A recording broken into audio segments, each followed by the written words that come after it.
하나님 한 번도 나를 실망시킨 적 없으시고 우리 찬양 드리시고 우리 강의 시작합니다.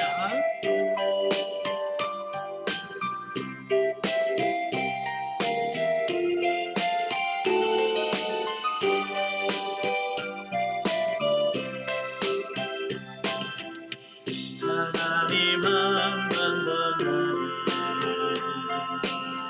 실망시킨 적 없으시고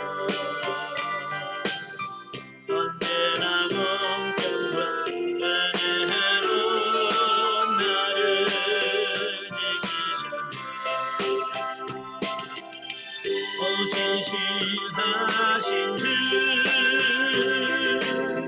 오신 신하신 주 내 너를 떠나도 나으리라 내 너를 버리고 나으리라 약속하셨던 주님 그 약속을 지키사 이름으로 영원토록 나를 지키시리라 확신하네. 아멘. 기도하겠습니다. 은혜로우신 아버지 감사합니다. 오늘도 은혜를 사랑하셔서 귀한 훈련을 받게 하신 아버지, 오늘 사무엘 하의 말씀을 같이 나누며 아버지 하늘 영성 훈련할 때 성령께서 우리 지각을 열으셔서 알게 하시고 생각나게 하시고 깨닫게 하시고 또 그 말씀대로 사라져짐으로 영성이 아름답게 덧입혀지는 귀한 역사가 있도록 도와주옵소서.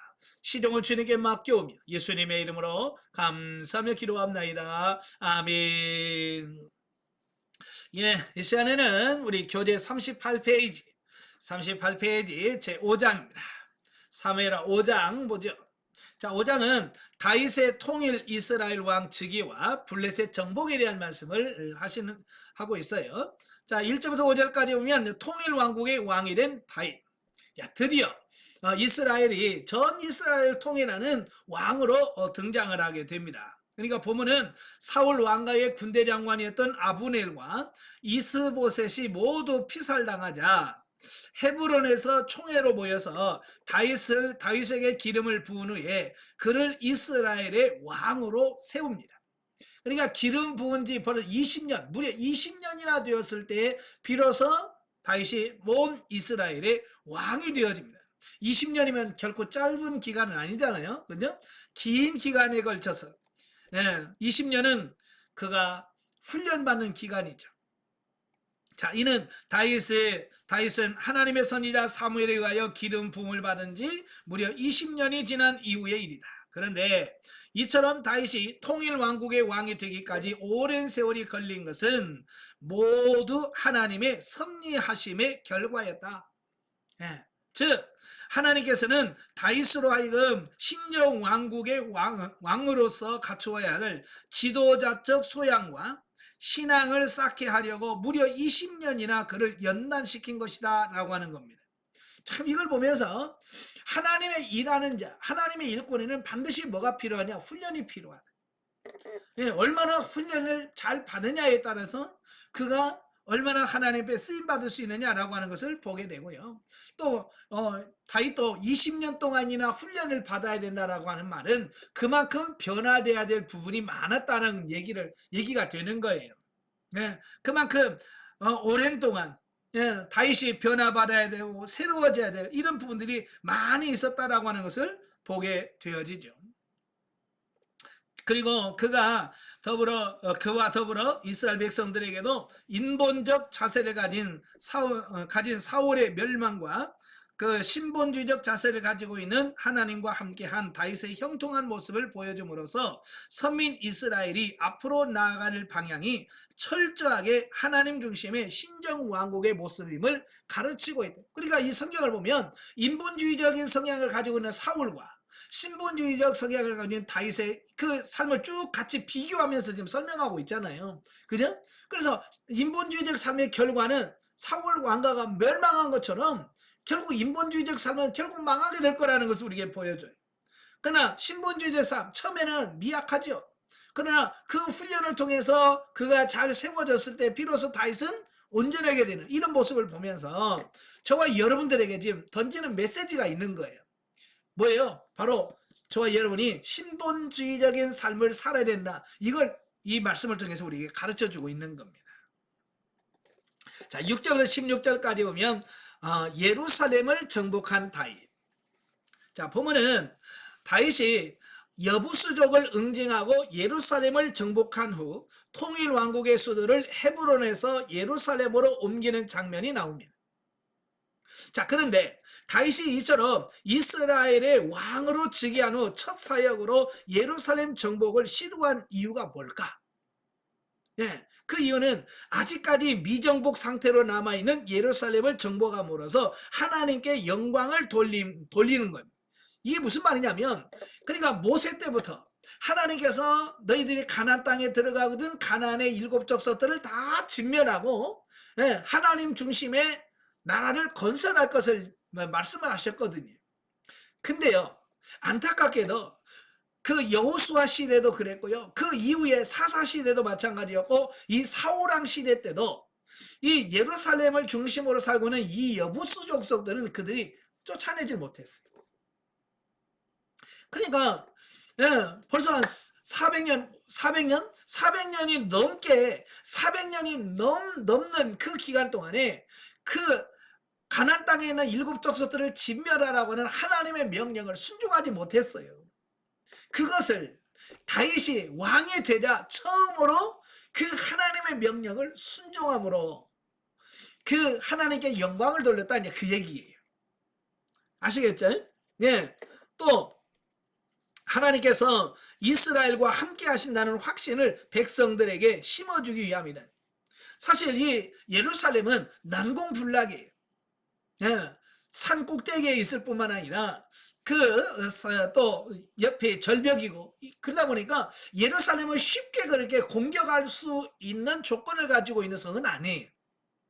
그럼에도 불구하고 그 성을 무너뜨리고 정복함으로써 하나님이 함께 하시면 할 수 있구나 라고는 확신을 백성들에게 심어주는 계기가 되었다라고 하는 사실이에요. 왜냐하면 400년 동안 그들은 늘 예루살렘은 저건 못 뺏어, 저건 항복할 우리가 어떻게 할 수가 없어 라고 하는 어떤 패배의식에 사로잡혀 살았는데, 다윗으로 하여금 그들에게 할 수 있다라고 하는 힘과 용기를 주었다라고 하는 사실이에요.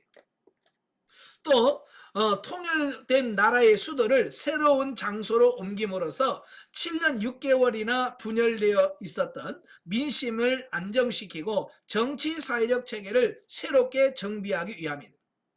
예. 그리고 예루살렘은 하나님의 도성, 하나님 중심의 성을 의미하는데, 바로 이제 그 성을 빼앗음으로써 하나님 중심의 삶을 살겠다라고 하는 어떤 그런 모습들을 여기서 보여주고 있다라고 하는 거예요. 아무튼 다윗은 통일 왕국을 이룬 이후에 하나님께서 함께 하심으로 점점점 더 흥왕에 갈 수 있었다. 예, 그래서 다윗이 흥왕에 가니까 두로 왕이 사람을 보내 다윗의 왕궁을 짓게 한 사실.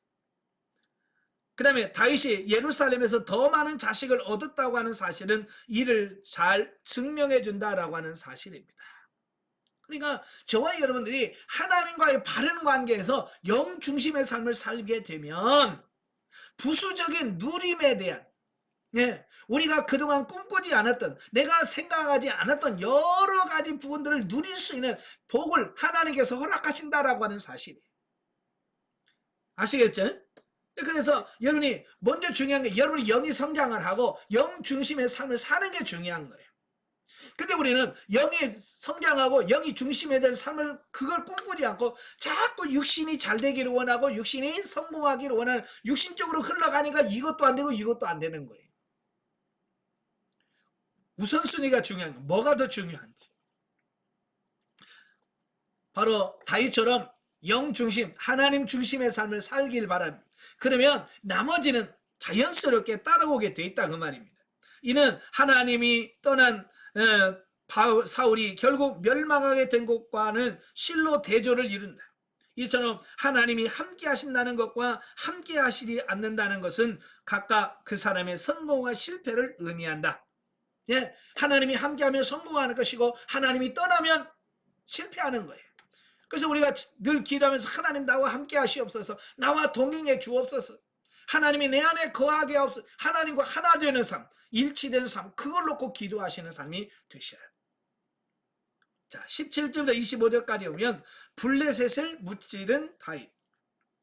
자, 보면은 다윗이 두 번에 걸친 블레셋의 공격을 물리치고 저들을 완전히 축출한 장면이다.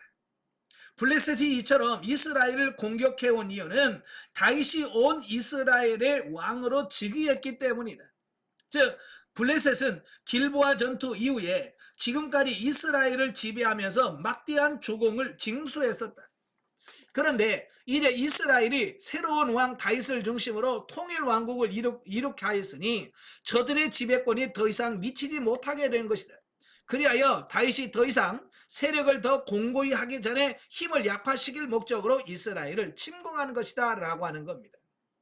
예, 그러니까 이 블레셋은 이스라엘의 확실한 파트너예요. 그래서 이스라엘이 하나님과 조금 멀어진다, 하나님과 관계가 좀 식어진다, 그러면 꼭 블레셋은 쳐들어와요. 그래서 블레셋이 쳐들어온다는 얘기는 이스라엘이 영적으로 하나님과 관계가 잘못되고 있다는 것을 의미하는 거예요. 네. 그래서 계속해서 이스라엘은 이 블레셋 싸움에서 사사시대부터 블레셋에 늘 눌려 살면서 크게 지배를 받고 심지어는 조공을 바치면서 살아가는 그 단계였다 그 말이에요. 근데 다윗이 왕이 되면서부터는 이제 그들에게 조공을 바치는 게 아니라 그들을 쳐서 진멸시키는, 그들과의 전쟁에서 승리하게 되는 이런 부분을 보게 되죠. 자, 이게 저와 여러분이 영으로 성장을 하게 되면, 하나님께서 이런 승리의 삶을 우리에게 허락하신다는 것을 보여주는 사건입니다. 아시겠죠? 자, 한편 우리는 본문에서 블레셋과의 전쟁에 임하는 다윗의 태도를 눈여겨볼 필요가 있다. 자, 어떻게 해서 다윗이 이길 수 있었는가라고 하는 거예요. 옛날 이스라엘이나 다윗이 이스라엘의 왕이 되고는 똑같은 이스라엘이에요. 똑같은 이스라엘에도 불구하고 다윗이 이스라엘 왕이 되고 나서는 그 전쟁에 대해서 승리했습니다. 왜냐? 여기 나오죠. 그는 전쟁에 앞서 전쟁의 출전 여부와 그 결과를 하나님께 뭐 했다? 물어요. 다윗은 자기 마음대로 하지 않고 하나님께 물어서, 하나님 올라가리까? 올라가라. 그러면 어디로 올라가리까? 그 누가 먼저 가야 됩니까? 라고 철저하게 다윗은 하나님께 질문하고 하나님께 묻고 주님께서 말씀하신 대로 순종했더라. 이게 다윗의 승리의 비결인 거예요. 아시겠죠? 자, 이는 하나님을 자기와 온 이스라엘의 주인으로 인정하고 섬기는 철저한 신앙이네. 여러분, 이거 묻는다고 하는 게 그냥 시시한 게 아니에요. 내가 묻는다라고 하는 것은 하나님의 주권, 이걸 인정하는 거예요. 하나님이 나의 주인입니다, 하나님 나의 왕이십니다 라고 하는 그 고백이, 묻는 그 고백을 통해서 하고 있는 거예요. 아시겠죠? 그러니까 묻고 하나님의 음성을 듣느냐 못 듣느냐는 두 번째 문제예요. 먼저 중요한 게 뭐냐? 내가 하나님께 묻고 있느냐 묻지 않고 있느냐, 이게 더 중요하다 그 말이에요. 그냥 먼저 하나님께 묻고 주님께서 말씀하신 대로 순종해 가는 그 순서가 중요한 거예요. 다윗은 하나님을 자기 주인으로, 이스라엘의 주인으로 모시는 겁니다. 그래서 왕인데도 불구하고 하나님께 물어요. 하나님 어떻게 할까요? 하나님께서 다 말씀합니다. 올라가라. 어디로 올라가니까 다 가르쳐줘. 네? 누가 먼저 가리까? 유다가 먼저 올라가라. 다 가르쳐줘. 근데 하나님께서 가르쳐준 대로 하니까 그는 가는 것마다 승리하게 되는 이런 부분을 보게 돼요. 여러분도 하나님께 묻고 하나님께서 말씀하신 대로 하면 하는 일마다 승리하는 역사가 일어날 거예요. 아멘. 네. 그래서 꼭 묻고 하시길 바래요. 또 참된 지도자의 모습일 뿐만 아니라 전쟁의 모든 승패가 전적으로 하나님께 달려있음을 확신하는 태도가 아닐 수 없다. 네. 이 다윗은 골리앗과의 싸움 때부터 그러잖아요. 네? 하나님이 전쟁을 승리케 하신다. 이 전쟁은 하나님께 속한 거다. 그 하나님께 속한 거라는 것을 철저하게 그는 알기 때문에, 믿기 때문에 하나님께 묻고 주님께서 말씀하신 대로 순종해가는 이런 과정을 허락합니다. 여러분도 이런 신앙과 태도를 갖기를 바랍니다. 그러한 그의 신앙은 그가 골리앗을 이길 때부터 나타난 것으로 지금은 보다 원숙한 경지에 이르렀음을 보여준다. 그러니까 다윗은 골리앗과의 싸움에서부터 시작해서 지금 거의 20년이 지났잖아요. 20년 동안 하나님의 온갖 훈련과 여러 가지 고난의 과정을 거치면서 얼마나 변화되었을까요? 그러니까 골리앗과 싸울 때도 대단했지만 그 이후에 20여 년 동안 훈련받으면서 그가 더 성장하고 성숙하고 원숙해지는, 네? 그런 과정을 거쳤다라고 하는 것을 보여줍니다. 저와 여러분도 시간이 흘러가면서, 예, 그 시간이 흘러가면서 여기 성장해 가면서 여러분들이 누리는, 여러분이 경험하고 체험하는 이 부분들이 더 원숙해지고 더 성장해 주시길 바랍니다. 아시겠죠? 예. 영적에 봅니다.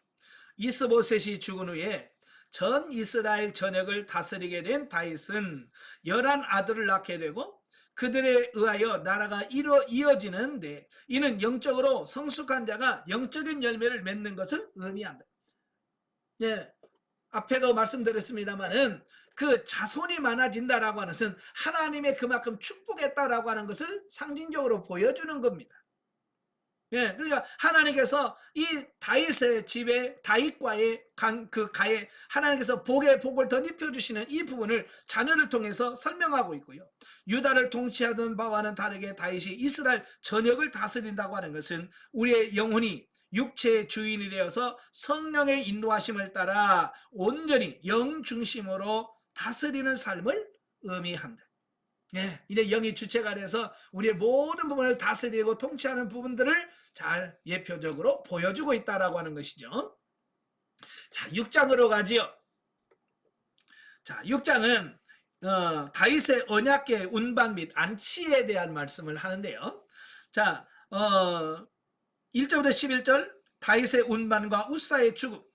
보면은 다윗이 법궤를 예루살렘에 안치함으로써 신정국가 건설의 종교적 기틀을 다지려고 했다라고 하는 겁니다. 참 여기서 중요한 게 뭐냐면 다윗의 이 중심, 이 마음속에는 늘 하나님이 딱 자리 잡고 있어요. 그래서 그는 왕 되면서 어떻게 하면 하나님을 위해서 하나님이 기뻐하는 일을 할 수 있을까라고는 고민을 하는 거예요. 예. 그 중에 하나가 뭐냐면 하나님의 법궤를 다윗성으로 가져오는 거예요. 우리가 사무엘상에서 4장 5장에 보면 블레셋과의 전쟁을 하다가 그 전쟁에서 지지요. 그 전쟁에서 지면서 그 법궤를 블레셋에 빼앗깁니다. 그래서 블레셋 사람들이 그 법궤를 자기 신전에다 갖다 놓죠. 그래 하나님께서 그 신전을 없고 또 머리와 손목을 다 잘라놓고 하는 이런 과정을 거치고 그래도 깨닫지 못하니까 독종을 통해서 그 블레셋 사람들에게 죽음을 선사하죠. 그래서 그들이 깜짝 놀래가지고 이 법궤를 이스라엘 땅으로 돌려보냅니다. 그래서 베세메스로 돌려보내죠. 그래서 베세메스 사람들이 그걸 법궤 안을 쳐다봤다가 많은 사람이 죽임을 당하고 기럇 여아림 사람들에게 이걸 빨리 가지고 가라. 그래서 기럇 여아림 사람들이 이 법궤를 갖다가 놓고 거기서 다윗이 법궤를 운반할 때까지 거기서 법궤를 따로 보관하는 그런 삶을 살아가는. 그러니까 어찌 보면 이스라엘 백성들은 법궤가 없는 신앙생활을 한 거예요. 법궤는 하나님의 임재를 상징하고 하나님 자체를 상징하는데 어찌 보면 하나님 중심으로 신앙생활하지 않았다는 것을 비유로 설명하고 있는 거예요. 근데 다윗은 왕이 되자마자 하나님이 우리 중심이 돼야 된다. 하나님 우리 중심을 모셔야 된다라고 하는 그 중심 사상이 들어오다 보니까 빨리 법궤부터 옮겨와야 되겠다라고 하는 그런 시도를 하는 거예요. 그 누구도 사울도 시도 못했던 부분이에요. 사울도 왕으로서 오래 있었지만 그 법궤를 옮길 생각 없었어요. 그러나 다윗은 왕이 되자마자 그 법궤를 옮길 생각부터 했다라고 말이에요. 근데 문제는 의도는 좋았는데 결과가 좋지 못했다는 거예요. 시도는 좋았는데 결과가 좋지 않았어요. 왜냐하면 다윗은 첫 번째 시도가 그만 무산되고 만다. 자, 왜냐? 다윗은 과거 엘리 제사장 당시의 아벡 전투 이후에 바알레 유다, 다른 말로 기럇 여아림입니다. 기럇 여아림에 오랫동안 방치되어 있던 하나님의 언약궤를 이스라엘의 중심지인 예루살렘으로 옮기고자 했어요.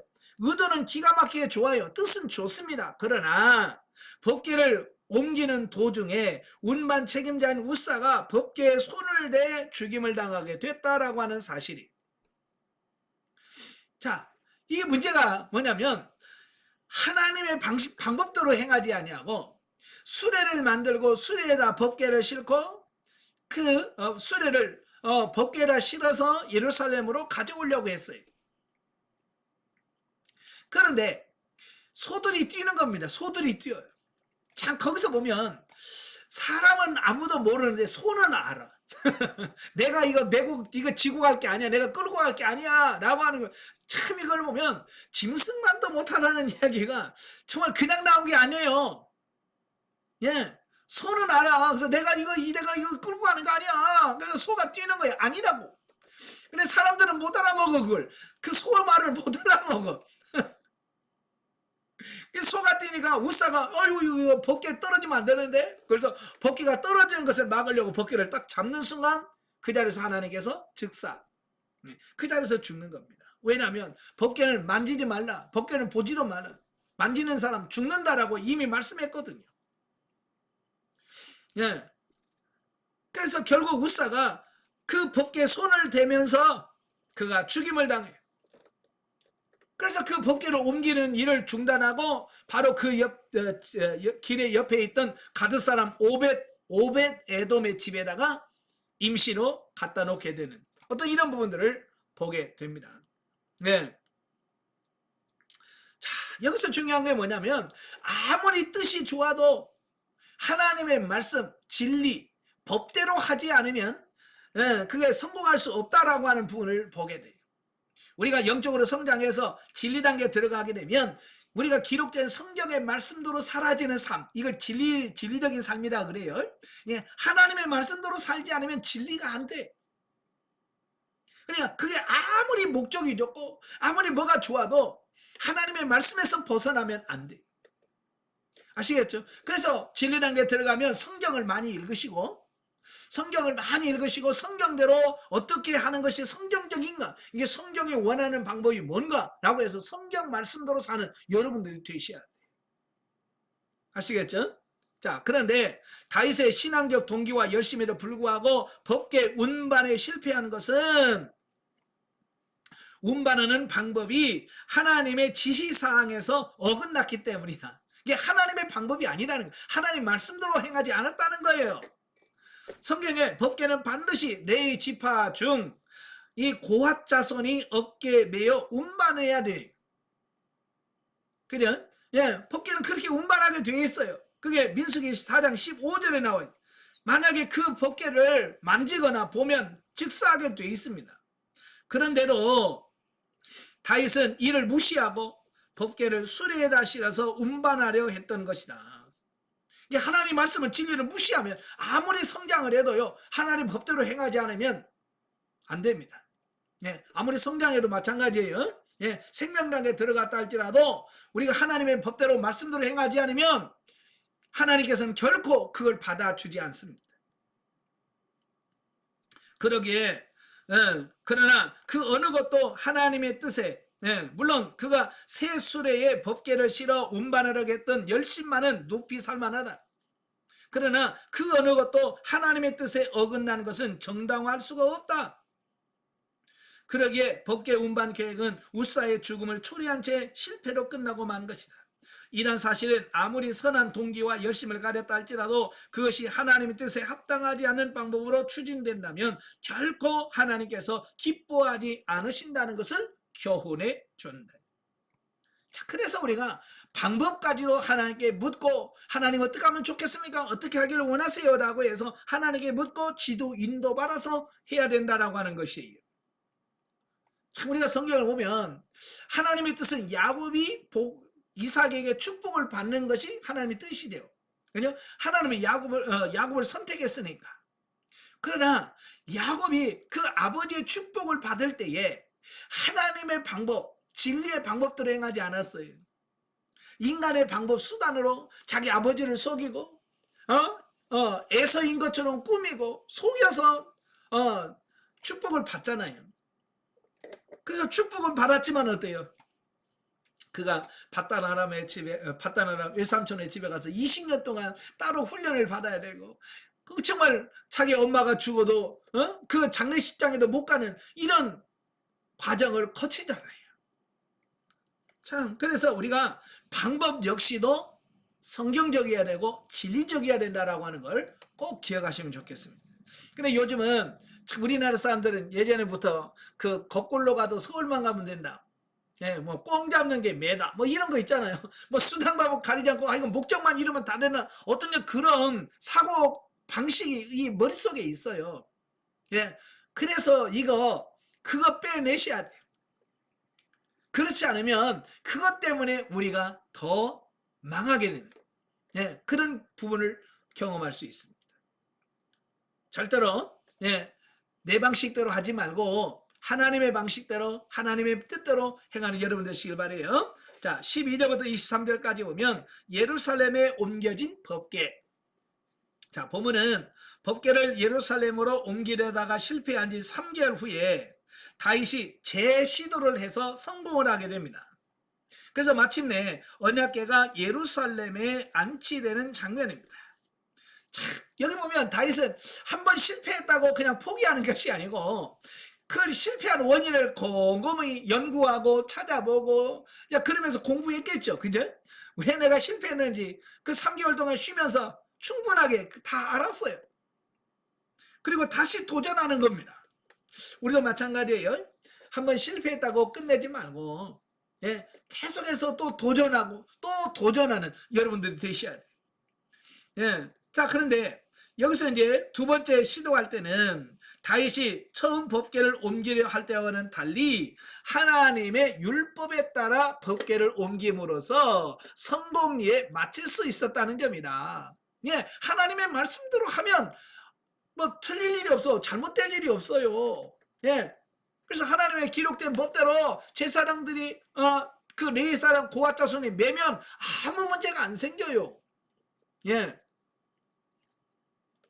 여러분도 실패했다면 왜 실패했는지 좀 성경 읽으면서 연구를 좀 해보세요. 예? 내가 왜 실패했지?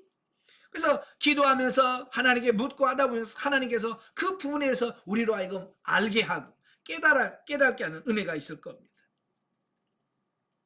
자, 특히 보다 중요한 것은 법궤를 운반할 때 다윗이 취한 태도라는 거예요.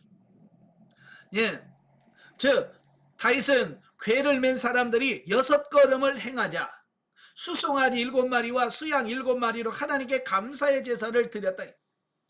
그러니까 다윗도 불안한 거죠. 예전처럼 또 잘못되면 어떡하나. 그래서 법궤를 메고 이 제사장 7걸음 갔는데 아무 일이 없는 거예요. 예? 옛날처럼 뭐 누가 뭐 직사를 하거나 죽거나 그런 일이 없는 거예요. 그러니까 얼마나 안도의 한숨을 쉬면서 감사했을까요? 그래서 그가 7걸음을 뛰었는데 아무 일이 없으니까 어때? 하나님께 수송아지와 수양을 드려서 하나님께 감사의 제사를 드려. 그 제사를 드리고 나서 그는 에봇을 입고 하나님 앞에서 힘을 다하여 기쁨의 춤을 추었다라는 겁니다. 왕이잖아요. 왕의 체면이 있지. 그죠? 왕의 체면이 있고 채통이 있는 건데 다윗은 에봇을 입고 그 하나님의 법궤 앞에서 뛰면서 힘껏 찬양하고 춤을 추는 이런 모습을 보게 돼요. 자, 여기서 입은 에봇은 그 제사장이 입었던 화려한 그런 예복이 아니라 종교 의식에 참여하는 자가 입는 일반 예복을 가리킨다라는 겁니다. 자, 그리고 다윗이 춘 춤은 왕의 즉위를 축하할 때 백성들이 추는 춤으로 이해할 수 있다. 그러니까 왕이 즉위식을 할 때 백성들이 그 왕을 기쁘고 왕을 축하하기 위해서 백성들이 막 잔치하면서 춤을 춘단 말이에요. 그 춤을 왕이 이스라엘 왕인 다윗이 추고 있다라고 하는 사실이에요. 자, 그래서 다윗은 한 나라의 왕으로서가 아니라 하나님을 왕으로 모시는 백성 중에 한 사람으로서 하나님의 영광을 찬양한 셈이다. 그러니까 다윗은 자기가 이스라엘 왕이잖아요. 이스라엘 왕인데도 다윗은 자기가 왕이 아니라 하나님이 이스라엘의 왕이라, 진짜 왕은 하나님이라라고 하는 그런 고백을 그가 춤을 추는 행위를 통해서 보여주고 있다는 거예요. 아시겠죠? 예, 이는 결국 이스라엘의 진정한 주인과 왕이 되시는 하나님을 바로 깨닫고 따르는 신정왕국 이스라엘 왕 다윗의 바람직한 신본적 자세를 여실히 드러내고 있다. 그러니 하나님이 다윗을 안 이뻐할 수가 있어요. 그죠? 그러나 이런 고백적인 삶을 통해서 하나님이 이스라엘 왕됨을 찬양하고 있으니 하나님이 얼마나 기뻐했겠어요.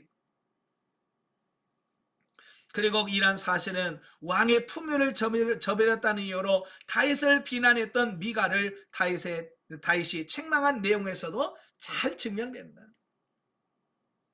아무튼 이런 다윗의 행위는 성도들이 하나님을 어떻게 섬겨야 하는지를 잘 교훈해 준다.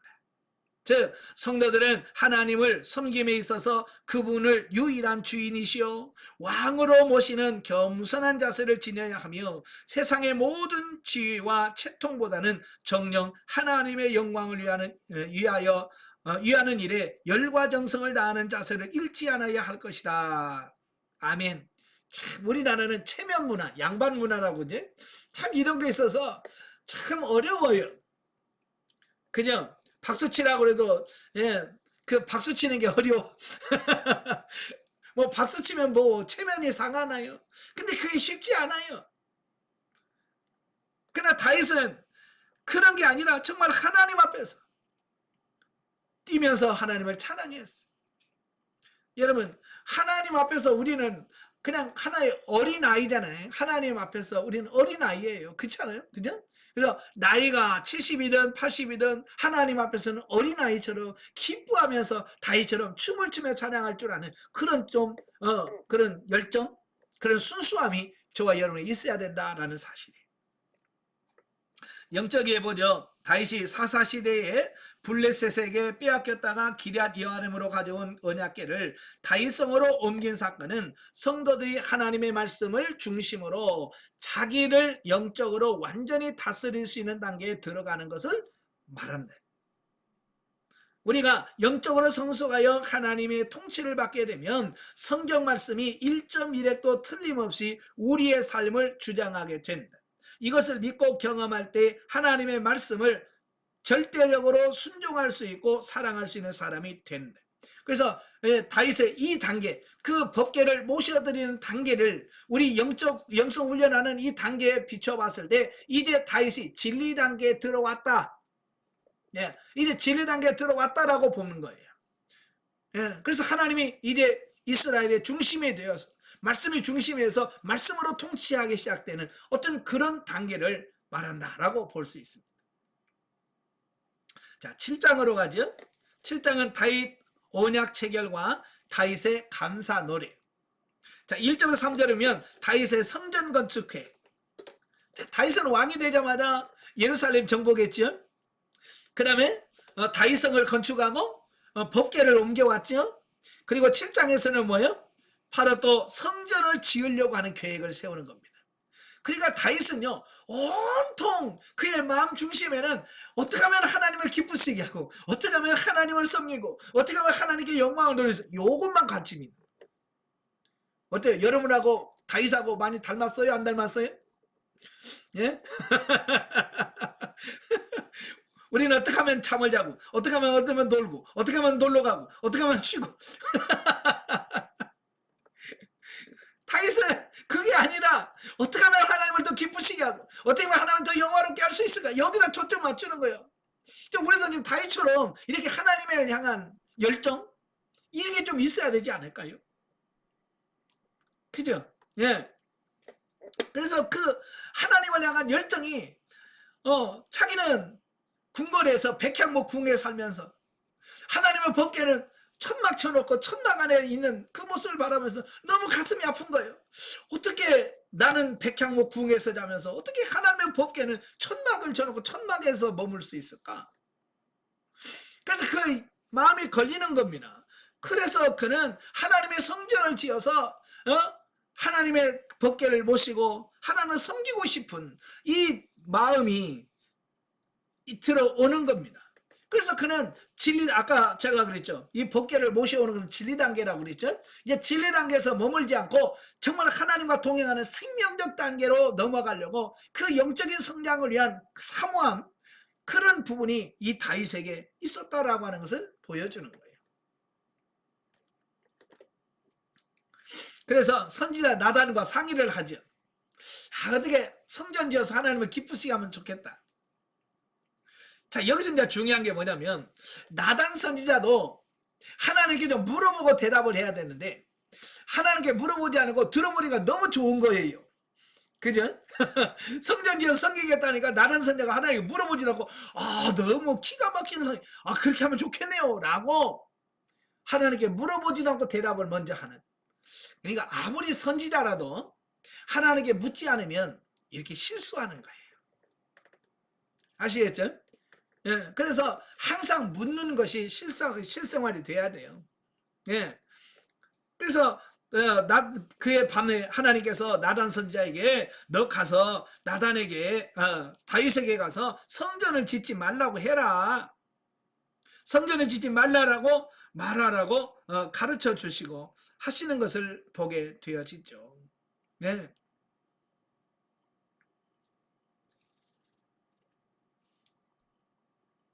자, 4절부터 17절까지 보면 다윗의 언약. 다윗의 언약.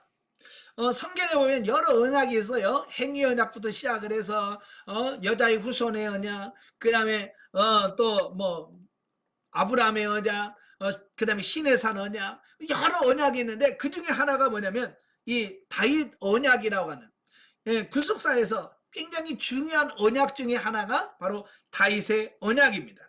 다윗의 언약은 뭐냐면 그의 후손, 다윗의 후손이 계속해서 왕의 자리에서 끊어지지 않고 영원토록 그의 다윗의 후손이 왕노를 하게 될 거라고 하는, 이게 뭐냐, 다윗 언약의 핵심이에요.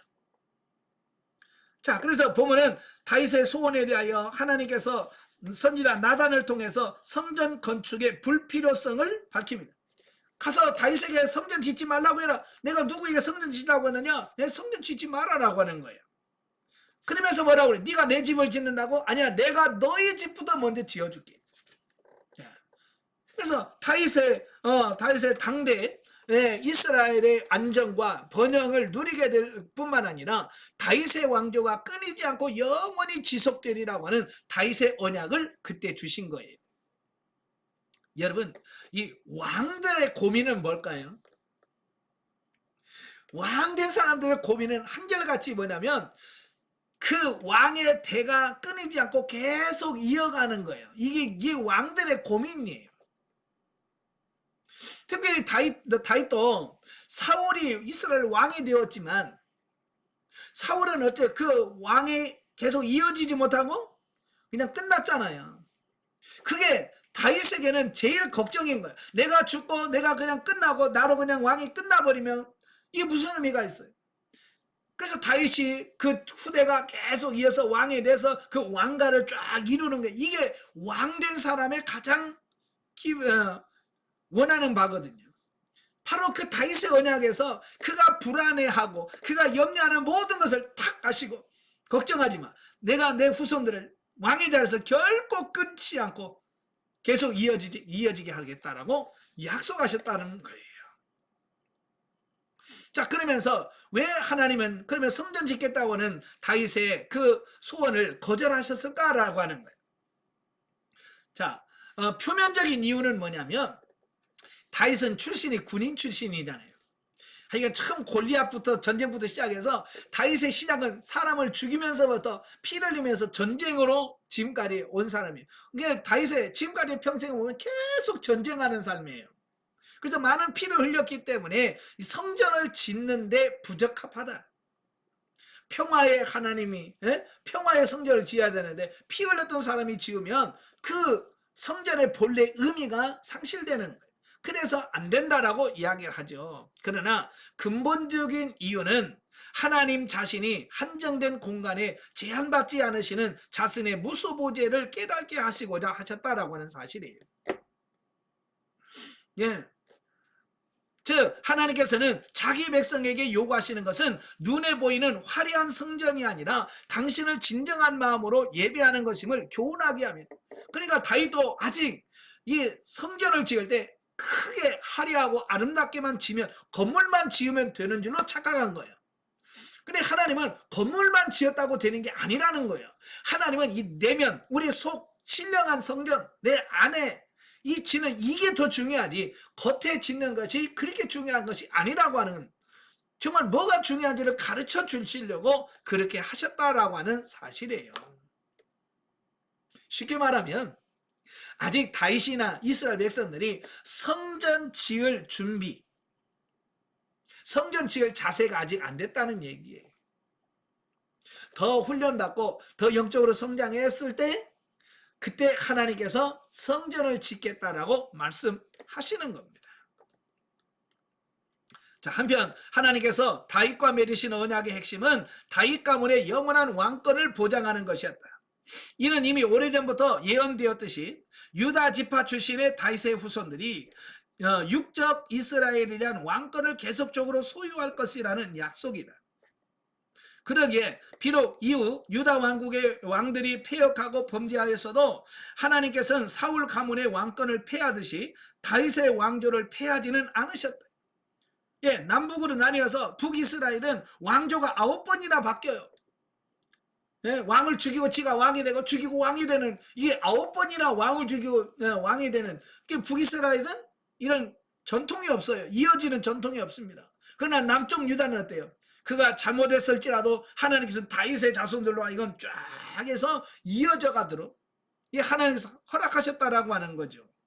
또한 다윗의 언약은 궁극적으로 다윗의 혈통에서 날 메시아로서 영적 이스라엘에 대한 영원한 왕권을 행사하실 것을 의미합니다. 네, 결국 다윗의 왕권은 예수 그리스도로 연결시켜져요. 그래서 예수님은 만왕의 왕이시고 모든 인류의 왕으로서 이 땅에 임하셔서 백성들을 통치하고 다스릴 것에 대한 예표다.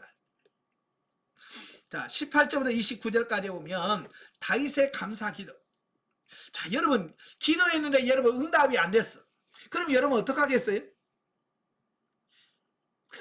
기도했는데 기도 응답이 안 돼. 그러면 어떻게 해요? 하나님에 대해서 원망하고 불평하겠죠. 하나님 왜 내가 이렇게 해달라는데 왜 안 해줍니까?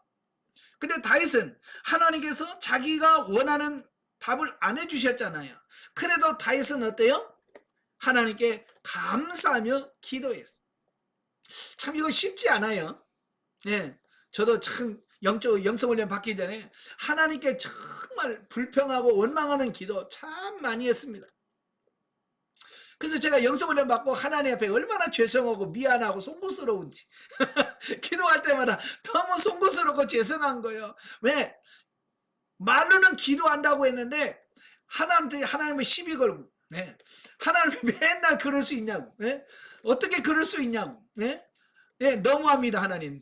예, 그러면서 맨날 대모만 했거든요, 제가. 예, 그런 걸 보면서 너무 하나님께 죄송하고 미안하고 송구스럽고 그래요. 아마 여러분도 기도 그러면 하나님께 송구한 게 많겠지요, 그죠? 잘못된 기도를 하나님께 얼마나 많이 드렸겠어요. 자, 그래서 우리가 내 욕심으로 구하지 말고 오늘 다윗처럼 자기 기도를 하나님께서 응답하지 않아도 그걸 놓고 감사하고 기뻐할 수 있는 이런 삶이 좀 돼야 되지 않을까라고 하는 거예요. 아마 우리 같으면 실망했을 거예요. 예, 삐져가지고 나 이제 하나님 안 믿어 나. 다음부터 교회 안 가. 아니 내가 성전 짓자고 그러는데 하나님이 너 성전 짓지 마라. 그러니까 한다고 그러는데 하나님 하지 말래. 예, 그래서 삐져가지고 시험 들 거 아니에요. 그죠? 근데 다윗은 시험 들지 않았어요. 감사했어요. 감사하고 도리어 하나님을 찬양했습니다. 여러분 기도라고 하는 것은 자기의 어떤 자기의 어떤 이런 기도 제목을 하나님께 막 통과시키고 관철시키는 이게 아니잖아요. 근데 우리 한국교회가 이 기도에 대해서 너무 잘못된 기도관을 갖고 있어요. 왜냐하면 그렇게 배워왔어요. 맨날 우리 조상들은 지성이면 감천이라 그런 어떤 그걸 성경에다 그대로 이어가지고요. 예? 하여간 열심히 하면 된다고 생각해서 그냥 금식하고 뭐 해서 뭔가 뭐 통과시키려고 하는 이런 시도를 많이 하는. 근데 성경적으로 보면 그런 거 아니잖아요. 그죠? 그래서 기도부터도 우리가 새롭게 바꾸셔야 돼요. 그래서 예수님이 아주 기도의 본을 딱 보여주셨잖아요. 겟세마네 동산에서 할 수만 있거든 이 잔을 내게서 옮겨 주시옵소서. 이건 예수님의 소원이에요. 예수님의 기도 제목입니다. 이 기도 제목까지 하지 말라는 게 아니에요. 내가 소원이 있으면 하나님께 하나님 나 이렇게 해주세요 라고 말하세요. 기도하세요. 그러나 그걸 끝까지 관철시키려고 하지 말고 예수님 뭐예요? 내 뜻대로 마옵시고 아버지의 뜻대로 되길 원합니다 라고 해서 하나님의 뜻에다가 내 뜻을 내려놓고 하나님의 뜻이 먼저 성취되기를 간구하는 요게 필요한데 우리는 그 뒤에가 잘라졌어요. 그냥 주시옵소서까지만 하고 그 밑에 내 뜻대로 마음시고 거기가 없어. 이제는 좀 더 성숙한 기도 차원에 들어가서 그 뒤에까지 아시겠죠? 예. 내 기도가 응답되지 않는다 할지라도 감사합니다 라고 할 수 있는 그런 삶이 되어야 된다 그 말이에요. 예. 그래서 다윗은 그가 자기 기도가 응답은 안 됐지만 그 다윗의 언약을 주신 그 부분에 대해서 철저하게 감사하고 기뻐했습니다. 자, 영적이해 보죠. 하나님의 전을 건축한다라고 하는 것은 이스라엘의 완전한 회복과 진정한 하나님의 통치 존립을 의미하는 거예요. 성전을 세우는 것은 하나님의 뜻과 섭리로 되는 것으로 우리가 영적으로 성숙한 삶을 살면서 성전을 지을 기회를 주실 때 가능한 것으로 성도의 심령 성전의 건축도 전적인 하나님의 은혜로 가능하다. 그래서 저와 여러분이 처음 영적 훈련 받으면서 신령한 집을 짓는 삶에 대해서 배우셨어요. 입문과정 때. 그래서 저와 여러분들이 신령한 집을 건축하기를 원하는데 그게 내 마음대로 지어지는 게 아니란 말이에요. 예, 제 1단계에서 허무는 단계, 2단계에서 다지는 단계, 진리 단계에서부터 하나하나 심령성전을 지우고 생명당에 들어가야 완성이 되어져서 삼위 하나님이 여러분 안에 이게 뭐냐 하나님의 은혜로 되어지고요 하나님의 섭리 안에서 이루어진다라고 하는 사실이에요. 그냥 내가 하고 싶다고 해서 되는 건 아니고요. 전적으로 하나님께 의지하시고 하나님께 기도하시면서 신령한 집으로 세워주시고요. 그 안에서 신령한 성전에서 신령한 제사를 드리는 삶이 이루어지길 바랍니다. 자, 8장으로 가죠. 8장은 다윗의 정복 사업 및 행정 조직 정비에 대한 말씀이에요. 1절부터 14절 다윗의 정복 사업. 보면은 다윗 언약 이후에 블레셋, 모압, 소바, 또 아람, 에돔 등 그 옆에 있는 나라들을 쳐서 복속시키면 물론 하마스로부터도 조공을 받는 장면의 말씀인데 이처럼 다윗이 대대적인 정복 사업을 성공리에 수행할 수 있었던 것을 본문에서 하나님께서 그에게 승리를 주셨기 때문이라고 말씀하고 있습니다. 자, 이게 여러분이 이제 생명당에 들어가서 어느 단계 딱 들어가게 되면 하나님이 누림을 하나님께서 허락하시고 여러분들에게 누리도록 하게 하시는데 정말 은혜가 저는요 정말 예전에 감히 지금 상상도 못했던 부분들을 살고 있어요. 물론 뭐 잘 사는 사람에 비하면 나는 뭐 아무것도 아니죠. 그러나 예전에 비하면 저는요 지금 천국 생활을 하고 있어요. 그래서 늘 감사하는 거예요. 늘 감사. 예, 있어도 감사, 없어도 감사. 잠을 자도 감사, 못 자도 감사. 예? 또 여러분들에게 이렇게 강의하고 같이 할 수 있다는 이것도 감사. 철저하게 하나님께서 그게 뭐예요? 예, 하나님께서 저를 훈련시키시고 연단시키시고 저를 이렇게 이만큼 성장시켜 주신 그 부분에 대해서 누려질 수 있도록 하나님께서 허락하신 부분이다라고 보는 겁니다. 자, 여러분도 좀 더 성장해 가시고 성숙해 가시면 여러분 단계에 또 여러분에 맞는 누려짐이 하나님께서 주실 거예요. 그래서 다윗이 이제 주변에 있는 여러 나라들을 다 통치하고 다스리고 조공을 받는 그런 삶으로 바뀌어지는 거예요. 다윗 또한 이 사실을 분명히 깨닫고 있었기에 많은 시를 지어서 그것을 노래합니다.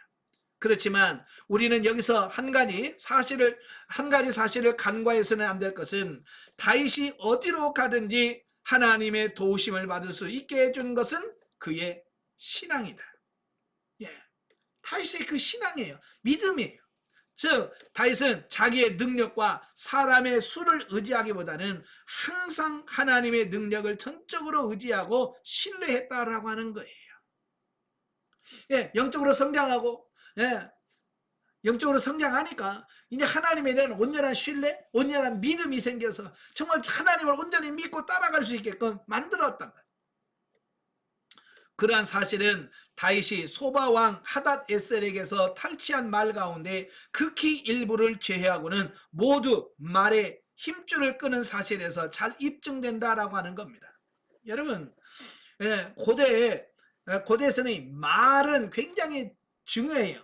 말은 전쟁 수단이고 전쟁 무기이고 어찌 보면 국력을 좌우할 수 있는, 그러니까 그 나라의 국력이 얼마나 세냐, 군사력이 얼마나 세냐, 그럴 때 말이 몇 마리고 병거가 몇 개고 이게 곧 힘이거든요.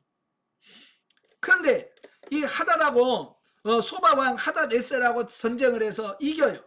그리고 그들이 빼앗은 말들이 많은데 말들에 있어서 일부만 제외하고는 다 말의 힘줄을 잘라버려요. 이 말 뒷다리에 힘줄을 자르면 말이 힘을 못 쓰고 뛰지를 못해요. 여러분, 뛰지 못하는 말은 의미가 없어요. 군사력으로서 이건 군사로서 어떤 싸움에서 아무 도움이 안 되는 거예요. 왜 그랬을까요? 나는 그런 거 의지하지 않겠다는 거예요. 말의 숫자 의지하지 않겠다는 거예요. 나는 오직 하나님만 의지하겠다라고 하는 거예요. 그 신앙이 다윗에게 있었어요. 철저하게 하나님만 의지하고 하나님을 믿는 이런 신앙이 다윗에게 있기 때문에 그 신앙이 바로 그런 행위를 할 수 있었다라고 하는 거예요. 자, 이 상에서 보듯이 다윗은 철저하게 하나님의 말씀을 준행하고 그의 능력을 의지하는 신앙 제일주의자였다. 바로 이러한 그의 신앙이 그의 왕조를 400년 이상 유지하게 한 원동력이었고 당대의 제일 가는 번영을 이룩하게 한 원천이었다. 바로 그냥 아무렇게나 그렇게 되는 게 아니에요. 그냥 되어지는 게 아니라 그렇게 하나님의 말씀대로 살아보려고 애쓰고 몸부림치는 이런 과정이 있었기 때문에 그런 누려짐이 결정이 되어지는 거예요. 여러분도 마찬가지예요.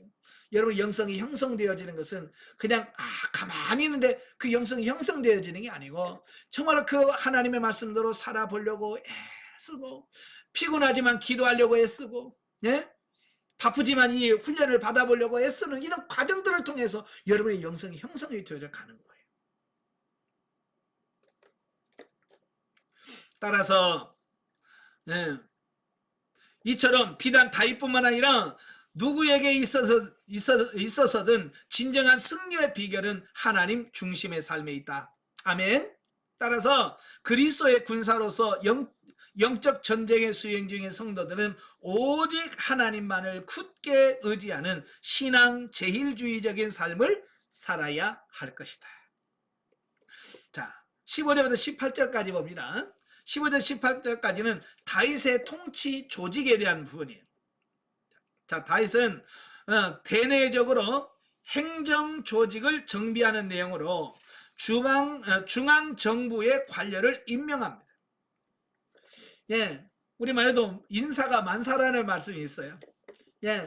사람을 잘 적재적소에 잘 하는 것이 가장 일을 잘 하는 거다라고 하는 거예요. 그래서 나라에서도 지도자를 총리나 어떤 이런 사람은 누구를 세우느냐에 따라서 이게 달라지는 이런 부분을 보죠. 그래서 다윗도 나라가 어느 정도 안정이 되었을 때 그런 행정 조직을 정말 잘 정비하는 거예요.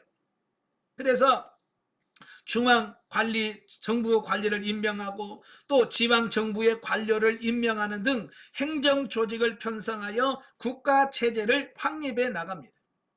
자, 그런데 다윗이 이처럼 행정 조직을 편성하고 관료를 임명하는 등 통치 기구를 확립하는 것은 단지 자신의 왕권을 확립하려고 하는 조처가 아니라 다윗이 나라를 다스림에 있어서 하나님의 뜻을 쫓아 보다 효율적으로 의로운 통치를 하고자 하는데 참된 목적이 있었다라고 하는 겁니다. 지금은요, 그 정권을 잡은 자들이 이렇게 지도자를 세울 때 어떻게 하면 자기에게 더 힘을 써줄 수 있는 사람, 그죠? 그래서 내 사람들을 심잖아요, 그죠? 그래서 정권이 바뀔 때마다 그것 때문에 신경 많이 쓰잖아요, 그죠? 예, 그렇게 이기적인 어떤 자기의 유익을 위해서 그렇게 하면 이 나라가 올바로 설 수가 없습니다. 그래서 다윗은 자기 편 사람을 세우는 게 아니고 어떻게 하면 하나님의 뜻을 쫓아서 어떻게 하면 이 통치를 잘 할 수 있을까? 이 하나님께 맡기는 백성들을 어떻게 하면 잘 다스리고 통치할 수 있을까? 여기만 초점을 맞추는 거예요. 그래서 일꾼들을 세울 때 기도하면서 정말로 필요한 자리에 필요한 일꾼들을 세우는 겁니다. 그러니 그 나라가 잘 될 수밖에 없지요. 그죠? 예. 그래서 즉 다윗은 하나님을 최고의 통치자로 인정하는 신정국가를 건설해 나가면서 그 보조적 방편으로 나라의 기구를 조직하고 관료를 임명했다라고 하는 사실을 보게 됩니다. 예, 이 나라의 일이라고 하는 것은 왕 혼자 할 수 있는 게 아니잖아요. 그죠? 조그마한 개척교회도 혼자 하는 게 아니고 사람들이 성도들과 이런 협력을 통해서 교회가 이루어지잖아요. 이 작은 조직도 그 몇 사람 안 되는 조직도 여러 사람들의 도움이 필요합니다. 한 나라면 얼마나 많은 사람의 도움이 필요하겠어요. 그죠? 그래서 적재적소에 필요한 일꾼을 세워서 관리하고 그래서 효율적으로 이 본성을 운영한다는 것이 쉽지 않지요. 그래서 다윗도 하나님께서 기도하면서 하나님께 기도하면서 하나님께서 감동 주시는 대로 하나님께서 이끄시는 대로 적재적소에 하나님의 일꾼을 세워서 하나님의 나라의 일을 하도록 했다라고 하는 사실이에요. 여러분도 마찬가지. 여러분도 혼자 하려고 하지 마세요. 교회 일이든 집안 일이든 항상 혼자 하려고 하지 마시고 같이 가족들이 같이 하나가 되어서 같이 행할 수 있는 이런 부분들이 필요합니다. 그게 지혜예요, 지혜. 자, 오늘날에도 국가 조직은 백성을 위하여 공의를 실현하기 위해 하나님께서 허락하신 제도다. 그러므로 그러한 의미에서 나라의 모든 관료는 백성의 주인이 아니라 심부름꾼이요 하나님의 청직에 불과하다. 자, 그렇죠. 국회의원들은 선거할 때만 되면 우린 종으로 섬기겠습니다. 선거 전에만 종이야. 근데 선거 딱 끝나고 당선 딱 되면 종이 아니라 어느새 주인 자리에 올라가 있어요. 그러니까 이 나라가 어려운 거예요. 항상 그냥 종의 자리로서 섬기는 그 자리에 쓰면 참 좋을 텐데. 그죠? 그래서 이거 정치하는 사람 다 이걸 아셔야 돼. 관료들은 주인이 아니라는 거예요. 백성이 주인이 아니고 심부름꾼이다. 청직이다. 이런 의식을 가져야 돼. 여러분 교회에서도 마찬가지예요. 교회 직분을 가지고 권사니 뭐 집사니 뭐 이런 직분을 가졌을 때 어떤 그런 직분을 가지고 뭐 주인 노릇을 하면 안 돼요. 청지기적으로 봉사하고 섬기. 그래 교회의 모든 직분은 목사부터 장로 모든 직분들은 섬기는 직이거든요. 섬김. 그래서 열심히 섬기는 여러분이 되시길 바라요. 그럼에도 불구하고 그 같은 조직을 자신의 권력을 유지하게 한 수단으로 사용하여 백성을 억압한다면 그는 하나님의 심판을 면치 못할 것이다. 자, 영적에 보겠습니다. 본문에 다윗 왕국의 영토가 확장되는 내용이 나온다. 이는 영적인 의미로 하나님의 사람은 많은 사람에게 예수님의 향기를 나타낼 수 있게 됨을 보여준다. 다윗이 하나님의 약속대로 어디를 가든지 여호와께서 승리하게 하신 것은 오늘날 우리가 하나님의 말씀을 믿고 행하는 것은 반드시 이루어짐을 보여준다. 때때로 육신적으로 유익이 없는 일이라 할지라도 하나님의 뜻을 믿고 행하는 것은 하나님께서 반드시 보상하여 주신다. 네. 하나님의 뜻대로 말씀대로만 살면 하나님께서 반드시 거기에 대한 상을 잃지 않으셔요. 예수님이 뭐라고 그랬어요? 어린 소자에게 냉수 한 그릇 주는 것도 내가 잊지 않고 꼭 갚아주겠다라고 하거든요. 그 냉수 한 그릇 그 가치로 따지면 얼마나 되겠어요? 그죠? 돈으로 따지면 얼마나 되겠어요? 그렇지만 그 하찮은 것이라도 하나님께서는 그거 잊지 아니하고 반드시 상을 주겠다고 약속하셨어요. 그러니까 여러분들이 하나님을 위해서 또 이웃을 위해서 섬기면서 그들에게 봉사하면 하나님께서 그거 다 잊지 아니하시고 반드시 거기에 대하여 보상해 주시고 상을 주실 거라는 사실을 기억하시고 열심히 섬기시는 여러분 되시길 바랍니다. 자, 9장으로 갑니다. 자, 9장은 무비보셋을 선대하는 다윗. 1절부터 8절까지면 사울의 유족을 찾는 다윗. 보면은 다윗의 선한 통치의 일면을 보여주는 일례로 그 다윗이 요나단과의 우정과 언약을 기억하여 그 사울의 유족을 찾기 위하여 수송을 합니다. 그 수송을 하다가 마길의 집에 은거에 있던 무비보셋을 찾아서 데려옵니다. 그리고 그 무비보셋을 안심시키고 위로하는 장면이 6절부터 8절에 나옵니다. 자, 여기서 나오는 무비보셋은 누구냐면 사울 왕의 손자요, 요나단의 아들입니다. 요나단의 아들이. 자, 여기서 그 다윗이 이스라엘의 왕이 됐을 때 무비보셋의 입장에서는 얼마나 두려웠을까요? 다윗 왕을 생각하면 무비보셋은 다윗 왕을 얼마나 무서워했을까요? 왜요? 죽일 수도 있잖아요. 예. 자, 나중에 이스라엘이 남과 북으로 이렇게 나누잖아요. 근데 북이스라엘을 보면 처음에 여로보암 왕조가 있죠. 여로보암 왕조가 있다가 여로보암의 왕조를 치고 왕이 되죠. 근데 왕이 되면 제일 먼저 하는 게 뭐예요? 왕을 죽이죠. 그 다음에 왕자들 다 죽이죠. 그래서 아예 왕의 시족들을 말려요. 예전부터 이런 정권이, 이런 나라 이게 바뀌면 씨를 말려. 자, 우리나라에도 옛날 고려시대 왕건이 왕이 있었잖아요. 그때 왕시성을 가진 사람 우리나라에 얼마나 많았겠어요. 왕족들이. 그죠? 그런데 조선시대에 이씨 조선으로 하면서 이성계가 왕이 되면서 그 왕시성을 가진 사람들을 어떻게 했겠어요? 많이 죽였어요. 그래서 지금 왕시성을 가진 사람 많이 못 보죠? 왕시성 가진 사람 잘 못 봐요. 왜? 그 고려시대 왕씨들이 그 오랜 시간 동안 왕족을 하면서 얼마나 많은 왕씨들이 있었겠어요. 그러나 이성계가 왕이 되면서 그 왕시성을 가진 사람 다 죽인 거예요. 그러다 보니까 씨가 말라요. 그게 비참한 정권의 비참한 말로들이에요. 그런 걸 들어서 알고 있기 때문에 무비보셋의 입장에서는 얼마나 불안했을까요? 언제 다윗이 자기를 잡아서 죽일까? 그죠? 언제 다윗이 자기를 찾아서 죽일지 모르는 어떤 불안감 속에서 지금까지 숨어서 사는 거예요.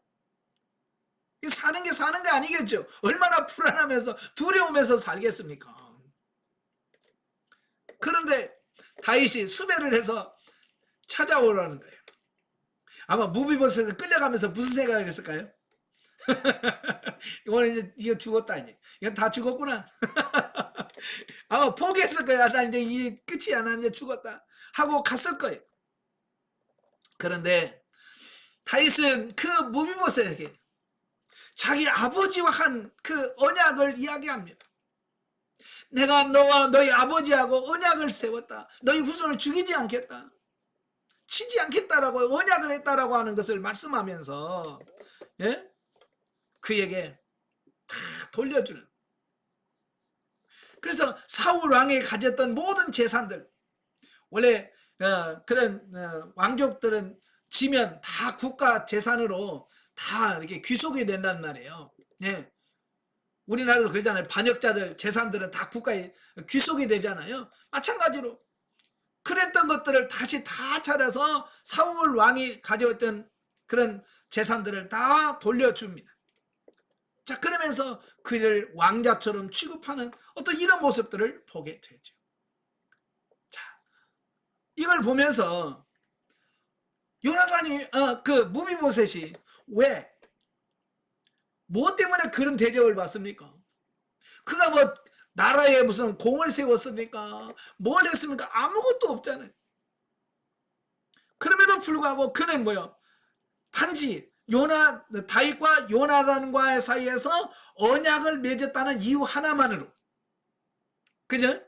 요나단과 다윗이 언약을 맺었다는 그 이유 하나만으로 그 무비보셋은 자기가 경험하지 못했던 그런 모든 부분들을 누리고 받게 되는 이런 부분들을 보게 되는 거예요. 자, 이게 얼마나 중요해요. 언약의 중요성을 여기서 깨닫게 되잖아요. 그래서 소망이 없는 그에게 소망이 되고, 예, 살 수 있는 소망을 갖게 되잖아요. 여기서 다윗의 베푼 사랑은 실로 순수한 것일 뿐만 아니라 무조건적이었다. 무슨 조건이 없는 거예요. 그런 면에서 볼 때 다윗의 사랑은 과거에 하나님의 원수던 자요, 영원한 죽음에 처할 수밖에 없는 처지에서 전혀 소망이란 없었던 우리들을 위해 친히 자기 몸을 대속제물로 내어줌으로써 우리에게 구원의 소망과 하나님의 은총을 전해주신 그리스도의 사랑에 비견될 수 있다. 예. 그러니까 다윗이 무비보셋에게 베푼 그 사랑은 바로 우리가 주님의 사랑과 은혜를 받을 만한 자격이 없음에도 불구하고 우리를 위하여 십자가를 지시고 우리의 죄를 사하시고 우리를 구원해 주신 그 예수 그리스도의 사랑을 예표한다. 아멘.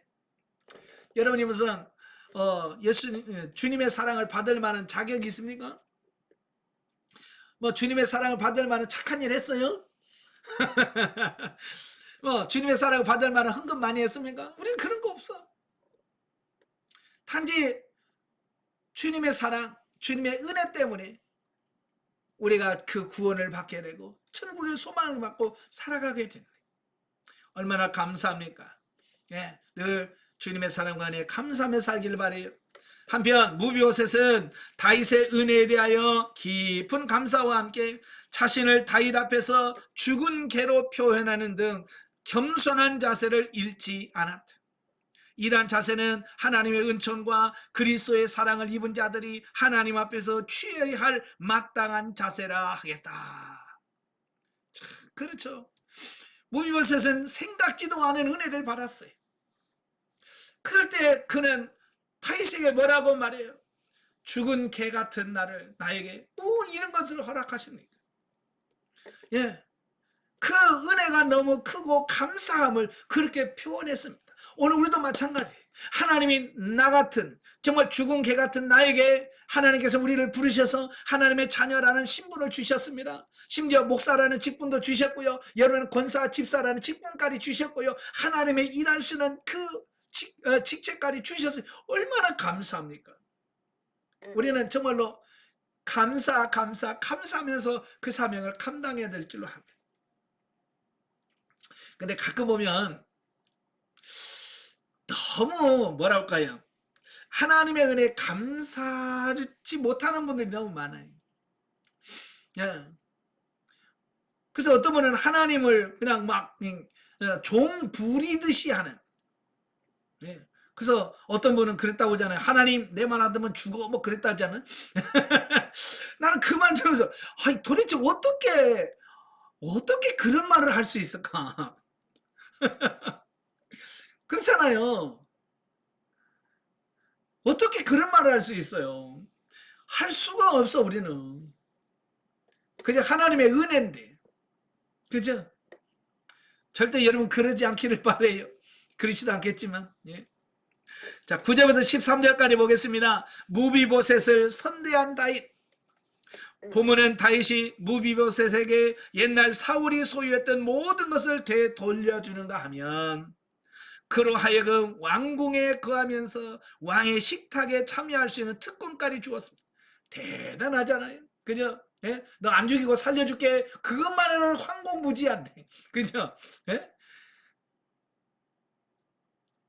이는 다윗이 무비보셋에게 베푼 사랑이 단순한 말이 아닌 진실한 것임을 보여주며, 예, 그러니까 다윗은 말과 혀로만 사랑한 게 아니에요.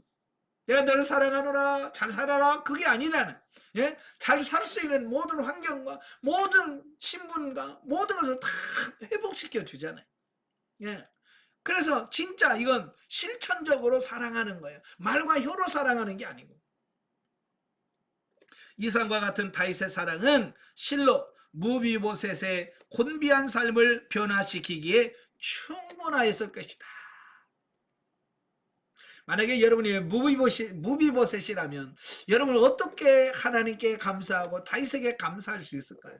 어떤 식으로? 참 표현하기가 참 그렇죠. 예?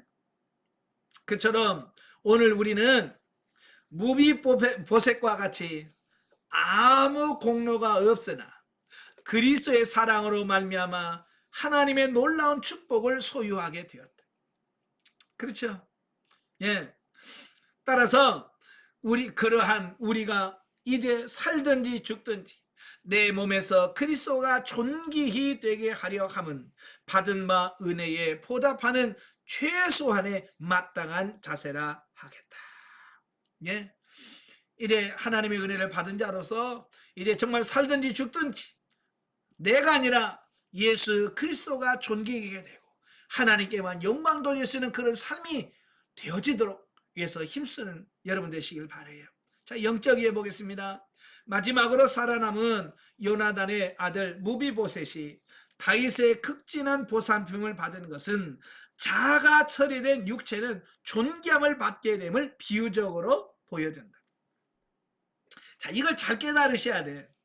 그러니까 육적 자아는 처리가 돼야 되고 육적 자아가 처리가 되어진 이후 자아가 죽어진 다음에는 이 육체는 이제 영 중심의 삶을 살아가는 삶에게 있어서 이 육체는 존귀함을 받게 되는 이게 중요한 거예요. 우리가 이 육체를 자꾸 이제 쳐서 복종시키다 보면 이 육체를 하찮게 여기는 경우도 있거든요. 근데요, 사실 우리가 성장을 해서 하나님의 일을 하려고 했을 때, 그 하나님의 일을 하려고 했을 때 가장 협력해야 되고 협조해야 될 대상이 누구냐? 육이에요, 육. 사실 우리는 육이 없으면 아무것도 못해요. 그죠? 여러분, 하나님을 찬양하려고 그래. 육이 없으면 찬양을 돼야 안 돼요? 육이 찬양을 해줘야 되고 목소리를 내줘야 되고, 육신이 있어야 육신이 움직이면서 하나님을 찬양할 수 있고, 또 전도하고 싶어도 이 육신이 있어야 가서 전도하지 영만 가서 전도할 수 없잖아요. 그죠? 그러니까 우리가 변화올려 성장 성숙한 다음에 이 육이 있어야 그 다음에 하나님의 일할 수 있는 거거든요. 그래서 이 변화된 육은 정말로 이 무비보셋처럼 존귀한 자리에 들어가서 존귀함을 받게 된다라고 하는. 그래서 육체가 이제 하나님 앞에 인정받게 돼. 그래서 사도 바울이 데살로니가 전서 5장 23절에 영과 혼과 몸이 그리스도의 날에 점과 흠이 없게 서기를 위해서 내가 원한다라고 말씀하잖아요. 그 영, 혼, 몸 이 세 구조를 정확하게 이해를 하시고 그 역할을 잘 감당하시길 바래요. 그 다음에 시간이 되시면 인간의 세 가지 본성이란 책 이미 배우셨지만 그 책을 쭉 다시 한번 쭉 보면서 영의 역할, 혼의 역할, 몸의 역할, 그래서 영의 구원, 혼의 구원, 몸의 구원 이런 부분들에 대한 용어에 대한 이 인식이 잘 돼 있어야 돼. 예, 그 인식이 바로 돼 있어야 우리가 혼을 가지고 어떻게 하나님을 섬길 것이며 그 몸을 가지고 어떻게 하나님을 섬길 것인가 이런 게 결정이 되어져. 이게 안 되어지면 예? 뭐가 영으로 섬기는 건지 뭐가 혼으로 섬기는 건지 뭐가 몸으로 섬기는 이게 구분이 안 되면 이게 영적으로 살 수가 없습니다. 그래서 이런 구분들이 명확해지길 바랍니다. 아시겠죠? 네, 기도하겠습니다. 은혜로우신 아버지 감사합니다. 오늘도 우리를 사랑하셔서 귀한 말씀을 주시니 감사합니다. 이 말씀을 통해서 우리 자신들이 새로워지게 하시고 정말 하나님의 뜻대로 사라지는 우리 모두가 될 수 있도록 우리 하나님 도와주옵소서. 우리가 성장을 하면 하나님의 말씀대로 살지 않으면 모든 것이 진리가 되고 생명이 되지 않는다고 말합니다. 정말 우리가 기록된 하나님의 말씀대로 살고 행할 수 있는 우리 모두가 되어 진리가 되고 생명이 되는 축복이 있도록 도와주시옵소서. 예수님의 이름으로 감사하며 기도합나이다. 아멘. 하나님께 드립니다.